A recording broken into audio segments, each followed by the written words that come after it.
Hey there everyone, welcome back to Lovely Grind. My name is Michael Preby. My website is lovelygrind.com. That's where you're going to find all of my blog posts about soulful living, nutrition, fitness, professional fulfillment, and prescription drug withdrawal, which is the topic of this current series of videos that I'm doing. So what we're going to cover today are two things. One, what is prescription drug withdrawal? And two, how long does it last? The answer to that first question is going to be basically any symptom that you start suffering, be it mental, physical, or emotional, that you experience after stopping something like Xanax or Paxil or any other number of antidepressants or tranquilizers that people are often given for emotional issues, for anxiety, panic attacks, as well as low mood. So when people are going through this, they often don't understand what they're going through. People don't understand that when you stop taking these things, it might not just be a day or a week or even a month of pain and suffering, but it might be a challenge that lasts 6 or 12 or 18 months. I think that's really one of the most misunderstood things about prescription drug withdrawal that there is.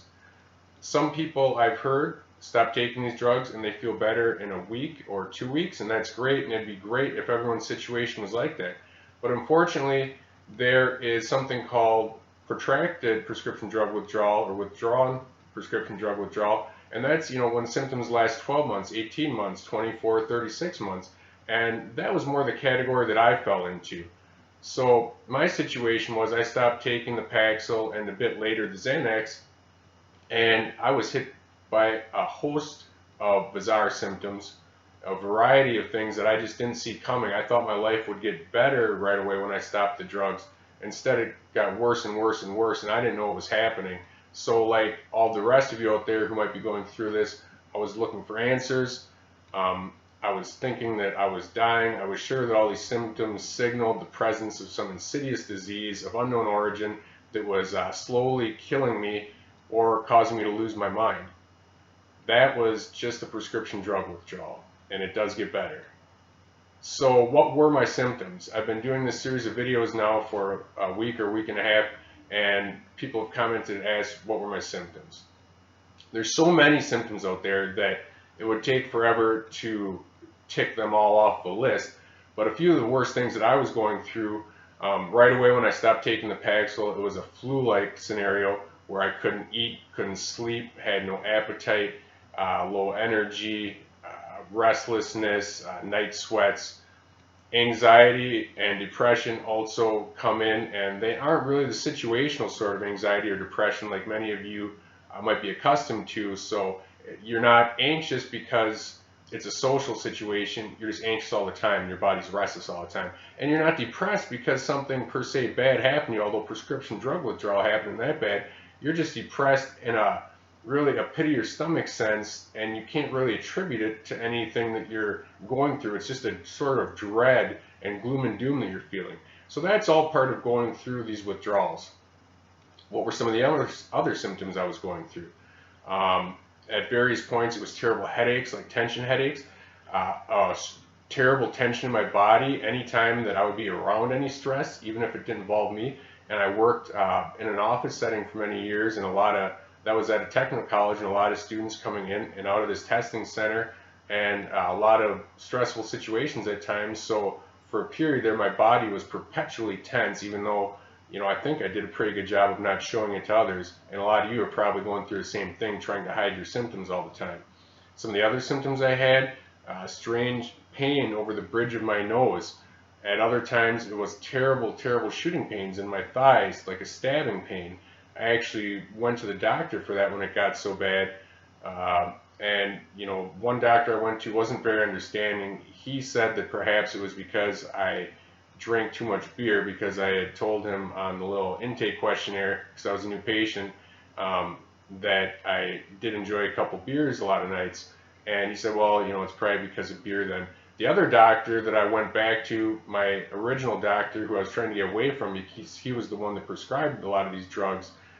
He also didn't really want to talk too much about prescription drug withdrawal, either because he wasn't knowledgeable about it, which I doubt. I think it was more that he felt a touch ashamed, perhaps, at the role he played in all this, and no doubt in other like scenarios over the years. So you might not find all the answers you need from doctors. Hopefully you find some that were a little more enlightened than the ones I went to, but be assured that pretty much any mental, physical, emotional symptom you're going through after stopping something like Paxil or Xanax or Klonopin or something like that, that's pretty much going to be attributed to stopping the drug, so it's part of withdrawal, so it will get better, and you can be assured that you're not dying.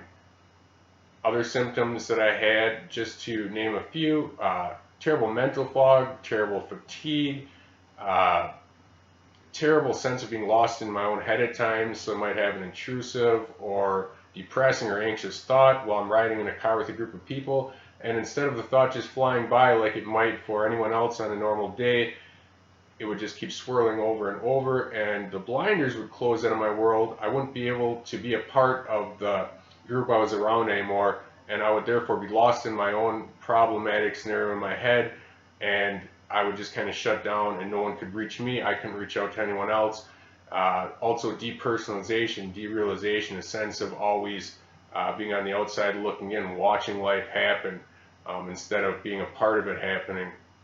There are so many strange, bizarre mental and physical symptoms that, again, I'm going to say it, just pretty much attribute anything troubling you're going through after stopping something like Xanax or Paxil, attribute to that. That way you can get some peace of mind knowing where it's coming from, knowing that it's going to get better and eventually end. The second question I get asked is, how long did it last? How long did it take you to heal and recover? Well, I've been off of Paxil now for a little over 4 years and off of Xanax for a little more than 3. I was on about 20 milligrams of the Paxil, about 4 milligrams, and a touch more times of the Xanax per day. So those are some hefty amounts. Feeling pretty good right now. And how long did it take me to get to a point where I was feeling good? I would say probably 18 to 20 months. Right in between there is when I turned the biggest corners. But also, around the 18-month mark and even before that, I really started making changes to what I was doing on a daily basis. And I understand when you're going through the first stages of withdrawal, you might not have the energy or the physical composure to get moving, start working on the mental composure, start planning future plans. But as best you can and as soon as you can, today if you can, start exercising a little, and that could mean just taking a walk around the block every night, and also start taking care of your spiritual health, which is going to mean maybe reading devotions, reading scripture, journaling about what those readings mean to you, getting connected with a larger spiritual community at church, really becoming a part of something that's about more than your pain and about more than just this world, about something that's eternal. And also make plans for the future, professional plans, social plans, romantic plans. Make these plans, and that's going to not only get you moving by jotting these things down and taking little steps toward a job change or a new relationship or whatever it is, but even if you can't take such gigantic steps because of withdrawal at the current time, it's going to keep you excited and keep you moving forward. So day by day, I tell people, don't focus on the time, focus on the progress, because every day you're making a little bit of progress, and every day you're getting closer and closer to a more full recovery. Please don't put percentages on it.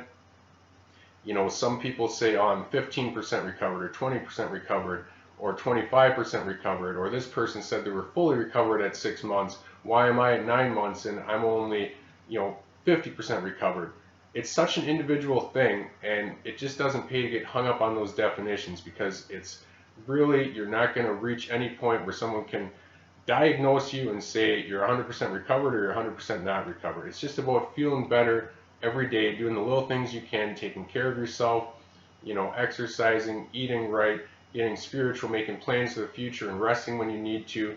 It's about doing those things day by day, and eventually you're going to feel better a week down the line, a month down the line, 6 months down the line, and maybe one day you're going to then eventually look back and say, you know what, I think around this time is when I really turned a huge corner. But just don't obsess over turning a corner or reaching some definition of healed right now. Just do what you can day by day. It's extremely individual for when anyone reaches a point where they're going to say they're healed. So, in summary, prescription drug withdrawal, when you stop an antidepressant such as Paxil or a tranquilizer such as Xanax or Klonopin or any of those things, Any symptom you're going through after stopping those drugs, and there's going to be a large variety of them, you can pretty much call that prescription drug withdrawal. There's going to be physical symptoms, mental symptoms, emotional symptoms, all wrapped up into one and piled on top of each other. And how long does it last? Well, for some people it can be short, but for an awful lot of people it's going to last maybe 6 months, 12 months, 24 months, however long. And I ask people to please be patient with themselves, and family members out there who have a loved one going through this, to please be patient with them. As my wife certainly knows, the caregiver, that is a serious role. And when you give day in and day out for months and months and then years, it's hard to keep up beat for someone, because people going through withdrawal can get so down themselves. But please, family members, be patient. It really does get better, and that encouragement and that comfort from you all really just means the world, and it means the difference in someone, having a new lease on life.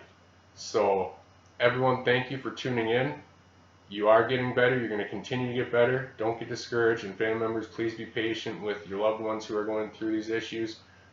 Your recovery is a very individual thing, and it's also going to prove to be a very real thing.